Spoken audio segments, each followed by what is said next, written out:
નમસ્કાર દર્શક મિત્રો, @ગુજરાતમાં આપનું સ્વાગત છે।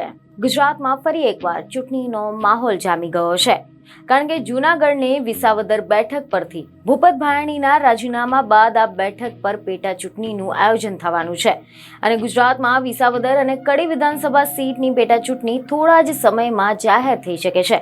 પરંતુ આ ચૂંટણીની તારીખ જાહેર થાય તેની પહેલા જ આમ આદમી પાર્ટી દ્વારા ઉમેદવાર જાહેર કરી દેવામાં આવ્યો છે। દિલ્હીથી આમ આદમી પાર્ટી દ્વારા ઉમેદવારનું નામ જાહેર કરવામાં આવ્યું છે, એટલે કે ભાજપ અને કોંગ્રેસની પહેલા આમ આદમી પાર્ટીએ પોતાનો ઉમેદવાર જાહેર કરી દીધો છે। જેમાં સમાચાર એવા મળી રહ્યા છે કે આમ આદમી પાર્ટીએ ગોપાલ ઇટાલિયાને ઉમેદવાર બનાવ્યા છે। વિસાવદર વિધાનસભાની બેઠક પર હજુ સુધી પેટા ચૂંટણીની જાહેરાત થઈ નથી। ભૂપત ભાયાણીની જીતને પડકારતી હર્ષદ રીબડિયા દ્વારા હાઈકોર્ટમાં કરેલી પિટિશન પરત ખેંચી લેતા વિસાવદર બેઠક પર પેટા ચૂંટણી યોજાવાની છે, જેમાં હવે આમ આદમી પાર્ટીના નેતા ગોપાલ ઇટાલિયાએ ઉમેદવારી નોંધાવી છે।